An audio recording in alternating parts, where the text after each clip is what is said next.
మీ personal interviews మరియు వ్యాపార ప్రకటనల కొరకు ఈ నెంబర్ ని సంప్రదించండి.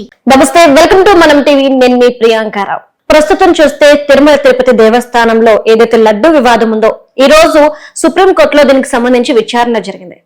అయితే ఈ విచారణలో సెప్టెంబర్ 3వ తారీఖు వాయిదా వేసినప్పటికీ కూడా ఇక్కడ చంద్రబాబు నాయుడు గారిని కోర్టు తిట్టింది అని, అలానే ఇక్కడ తప్పేమీ జరగలేదు అన్నట్టుగా సిట్ విచారణ ఎందుకు వేశారు, ఆపేయండి అన్నట్టు ఇటు వైఎస్ఆర్సీపీ వాళ్ళు ప్రచారం చేసుకుంటూ వస్తున్నారు. అసలు ఏం జరిగింది, ఏ విషయం బయటకు వచ్చిన విషయంలో వాస్తవం ఎంత అనే విషయాలను ఈరోజు మనతో డిస్కస్ చేయడానికి ఈరోజు మనతో పాటు ప్రముఖ పొలిటికల్ అనలిస్ట్ డివి శ్రీనివాస్ గారు ఉన్నారు. వారితో మాట్లాడి మరిన్ని విషయాలు తెలుసుకుందాం. నమస్కారం సార్. నమస్తే సార్, ఈరోజు సుప్రీంకోర్టులో లడ్డు వివాదానికి సంబంధించిన విచారణ అనేది జరిగింది. మరి ఈ నేపథ్యంలో అంటే ఎక్కడ కూడా సిట్ విచారణ ఆపేయండి అని కోర్టు చెప్పినట్టు మనకు తెలియదు. ఇంకోటి ఏంటంటే చంద్రబాబు నాయుడు గారిని కూడా కాస్తంత మందలించినట్టు వార్తలు బయటకు వస్తున్నాయి. కానీ ఒక విధంగా సిట్ విచారణ ఏదైతే ఉందో న్యాయపరంగానే ఒక సమస్యకి పరిష్కారం కోసం ఈరోజు విచారణ జరుగుతుంటే ఎందుకు సుప్రీంకోర్టు ఈ విచారణ ఆపేయండి అని చెప్తుంది? వైఎస్ఆర్సీపీ వాళ్ళు ఈరోజు సిట్ విచారణ ఆపేయండి అని కోర్టు చెప్పింది అంటూ కూడా బయటకు ఒక ప్రచారాన్ని తీసుకొచ్చారు. అసలు లాజికల్ గా కూడా దీన్ని ఎక్కడ నమ్మే విధంగా లేదు. అసలు ఏం జరుగుంటుంది అంటారు? ఈరోజు సుప్రీంకోర్టు ఒక 5 పిటిషన్లపై చేసినటువంటి విచారణ, తిరుపతి లడ్డు వివాదం పైన అటు సుబ్రహ్మణ్య స్వామి, సుబ్బారెడ్డి, ఇంకో 3 వేసినటువంటి అన్ని పిటిషన్లు కలిపి చేసిన విచారణ. ఆ విచారణలో ప్రభుత్వ వాదనలు, ఇటు ఈ పిటిషనర్ల వాదనలు, లేకపోతే జడ్జెస్ కామెంట్స్. ఏమని, ఇది కోట్లాది భక్తులకు విశ్వాసాలకు సంబంధించిన అంశం, దీన్ని మీడియాకి ఎలా రిలీజ్ చేస్తారు అనే దీంట్లో ఏదో జడ్జి సీరియస్ అయ్యారన్నట్టుగా. అసలు జడ్జీలు ఇంకా బెంచి దిగక్క ముందే స్క్రోలింగ్లు వస్తున్నాయి. అంటే ఇప్పుడు సేమ్ ఇష్యూ వాళ్ళు మీడియాను తప్పుపట్టిన జడ్జెస్ మీడియాకి ఎలా వెల్లడిచ్చారు అంటే, ఇది వెల్లడించడం కాదు, మీడియానే గీత దాటుతోందా? ఎందుకంటే మనం చూసాం ఆ రోజు అదేంటి, చంద్రబాబు ముఖ్యమంత్రిగా ఆ సమావేశం ఏంటి, కూటమి లెజిస్లేచర్ పార్టీ మీటింగ్. తెలుగుదేశం ఎమ్మెల్యేలు, జనసేన ఎమ్మెల్యేలు, బీజేపీ ఎమ్మెల్యేలతో అది లెజిస్లేచర్ పార్టీ భేటీలో ముఖ్యమంత్రి చంద్రబాబు తన ఆవేదన, ఆందోళన ఏంటి, జగన్మోహన్ రెడ్డి, వైఎస్ఆర్ కాంగ్రెస్ 5 ఏళ్ల రాచకాలు, ఓడిపోయిన తర్వాత కూడా ప్రతిపక్షంలో ఉండి కూడా చేస్తున్నటువంటి ఘోరాలు, నేరాలు, ఏది ఆ బోట్లతో ప్రకాశం బ్యారేజ్ని ఆ గేట్లకి గుద్దించే ప్రయత్నం, 11 లక్షల క్యూసెక్ల వరదలో ఈ బోట్లు వదిలిపెట్టారు, అవి వచ్చి కొట్టుకోవటం వల్ల అక్కడ ఆ రివిట్మెంట్ అది కూలి పడిపోవటం. అసలు ఏంటి వీళ్ళు చేస్తోందనే దాంట్లో అన్యాపదేశంగా ఇది వచ్చేసింది. వీళ్ళు దేవుణ్ణి కూడా వదిలిపెట్టలేదు. చివరికి దేవుడికి తయారు చేసే లడ్డు ప్రసాదంలో కూడా నెయ్యి కల్తీకి పాల్పడ్డారంటూ ఆ రిపోర్ట్ ఏదో ఉదహరించారు. ఏంటి, ఆ ఎన్డీడీబీ రిపోర్ట్. ఇక్కడ ఇష్యూ ఏంటి, నెయ్యి కల్తీ జరిగిందా లేదా, అది వాస్తవమా కాదా? ఆ తర్వాత సుప్రీంకోర్టు ఆ జడ్జి గారు అన్న దాంట్లో కూడా నెయ్యి కల్తీకి ఆధారాలు ఉన్నాయా అన్నారు. ఆధారం అదే, ఏది, ఎన్డీడీబీ రిపోర్ట్. ఎన్డీడీబీ అక్కడ శాంపిల్స్ పంపిస్తే ట్యాంకర్స్ రిజెక్ట్ చేశారు. ఏఆర్ డైరీ వచ్చినటువంటి 4 ట్యాంకర్లు వెనక్కి తిప్పి పంపినప్పుడు ఆ శాంపిల్స్ పంపిస్తే వచ్చిన ఎన్డీడీబీ రిపోర్టు ముఖ్యమంత్రి ఆయన ఏంటి చంద్రబాబు చెప్పారు. ఆ 3వ పేజీలో నీకు ఆ టేబుల్ 1లో స్పష్టంగా ఉంది, ఈక్వేషన్ 3 105 ఉండాల్సింది 20A ఉంది, ఈక్వేషన్ 5 95 ఉండాల్సింది 19 ఉంది. దాని క్రింద అదే పేజీలో నెక్స్ట్ టేబుల్ నెంబర్ 4లో లాడు అని ఉంది. వెజిటబుల్ ఆయిల్, వనస్పతో లాడు అంటే యానిమల్ ఫ్యాట్ కలిసింది అనేది నీకు అక్కడ స్పష్టంగా రిపోర్ట్ ఉన్న దీంట్లో ఏంటి, దీనిపైన సిట్ వేశారు. సర్వశ్రేష్ఠ త్రిపాఠి ఆధ్వర్యంలో నీకు జట్టి గోపీనాథ్, అతను మామూలుగా హర్షవర్ధన్ రాజు, ఒక 9 మంది బృందం. వాళ్ళు 3 టీములుగా విడిపోయారు. గత 2-3 రోజులుగా ఇవాళ ఏంటి, తిరుపతిలో ఒక టీం.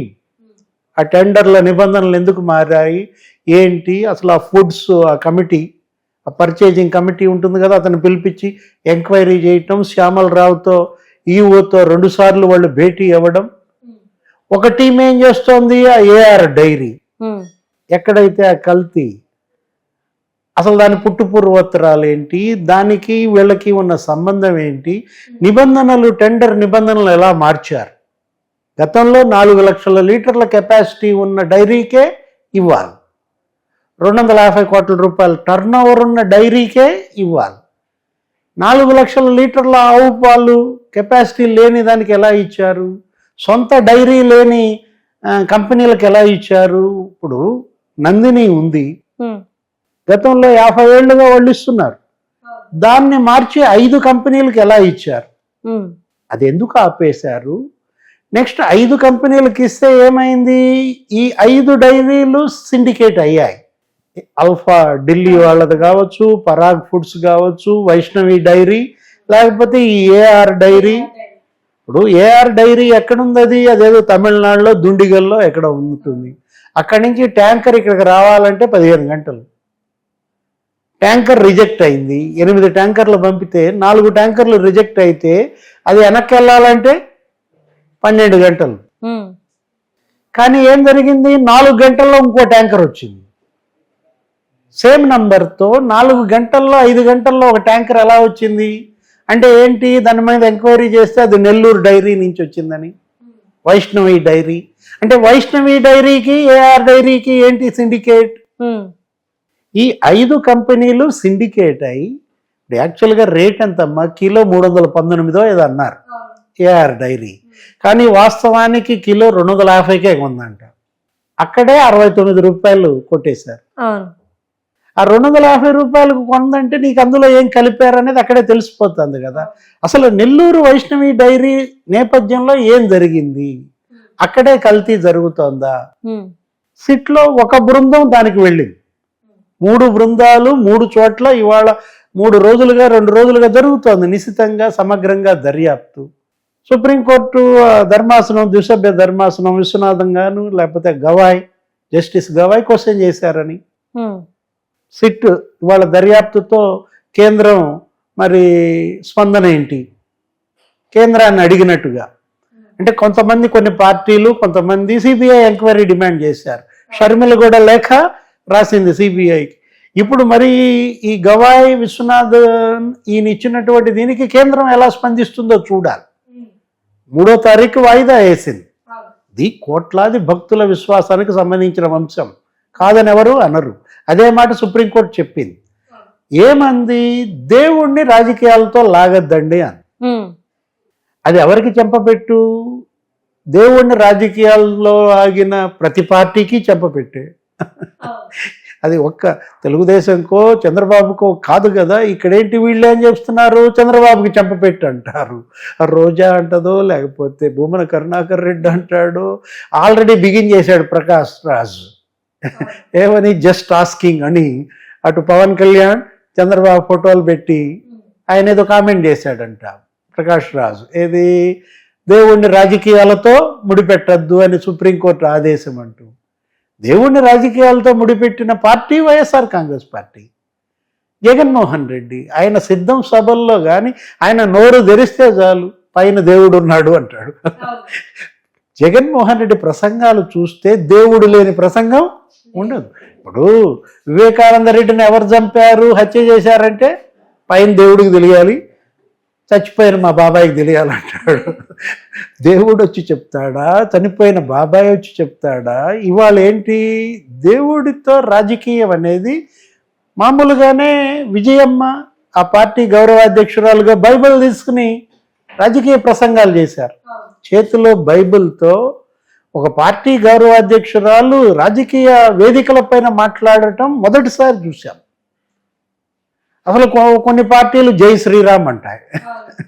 ఇప్పుడు దేవుణ్ణి రాజకీయాలతో లాగకండి అనే ఈరోజు గవాయ్ కానీ విశ్వనాథం గారు కానీ జస్టిస్లు ఇద్దరూ చేసినటువంటి కామెంట్ దేశంలో అన్ని పార్టీలకి వర్తిస్తుంది. ఏది, దేవుణ్ణి ఎవరైతే రాజకీయాల్లోకి లాగారు. ఇక్కడ ఇష్యూ ఏంటి, ఇక్కడ దేవుణ్ణి ముఖ్యమంత్రి లాగలేదు రాజకీయాల్లోకి.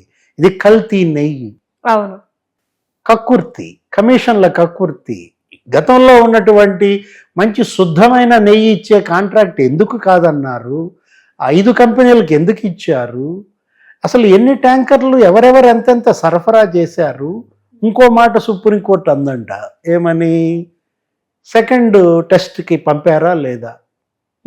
ఎన్డీడీపీ మనం అనుకున్నాం, ఒక రిపోర్ట్ వచ్చింది కదా ఇందాక డిస్కస్ చేసింది, ఆ ఈక్వేషన్ 3 ఈక్వేషన్ 5 ఎంతెంత ఉండాలి. ఎన్డీడీబీ రిపోర్ట్కి సెకండ్ టెస్ట్కి ఏదైనా రిపోర్ట్ ఇంకో డైరీకి పంపారా, మైసూర్ డైరీ ఇంకా వేరుకని, అది రావాలా. దానిపైన ఈఓ శ్యామలరావు గారు మరి పంపారో లేదో చెబుతారు.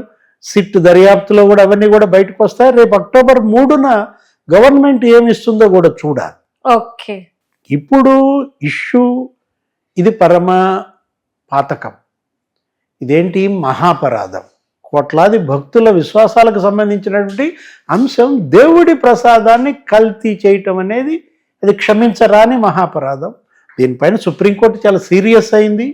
సిట్ దర్యాప్తు కొనసాగిస్తారా ఆపుతారా అనే దాంట్లో అసలు సుప్రీంకోర్టు ఎటువంటి కామెంటు చేయలేదు. సిట్ ఇవాళ దర్యాప్తు చేస్తోంది. కేంద్రం స్పందన అడిగింది. అవును, ఇప్పుడు కేంద్ర ప్రభుత్వం రేపు 3వ తారీఖు ఏం సమాధానం చెప్తుందో చూడాలి. సిబిఐ ఎంక్వైరీకి వాళ్ళు ముందుకు వస్తారా. సిబిఐ ఎంక్వైరీలు మనం గతంలో చూసాం. అవును, వివేకానంద రెడ్డి హత్య కేసు సిబిఐ ఎంక్వైరీ ఏమైంది. జగన్మోహన్ రెడ్డి ప్రతిపక్షంలో ఉన్నప్పుడు కావాలని డిమాండ్ చేశాడు. అధికారంలోకి వచ్చిన తర్వాత ముఖ్యమంత్రి కాగానే సిబిఐ వద్దని లేఖ రాశాడు. అవును, ఇవాళ సర్వశ్రేష్ఠ త్రిపాఠి ఆధ్వర్యంలో గోపీనాథ్, హర్షవర్ధన్ రాజు సిట్ నిశితంగా దర్యాప్తు చేస్తున్నప్పుడు దీనికి అడ్డం పడటం తప్పు. కాకపోతే వీళ్ళు ఇచ్చే రిపోర్ట్ ఎలా ఉంటుందో పరిశీలించాలి, అధ్యయనం చేయాలి. దాని తర్వాత కేంద్రం చర్యలు తీసుకోవాలి. సిబిఐ ఎంక్వైరీయా కాదా అనేది అక్టోబర్ 3 సుప్రీంకోర్టు అసలు ఏమిస్తుందో కూడా చూడాలి. Okay, right. Thank you so much sir. నమస్తే.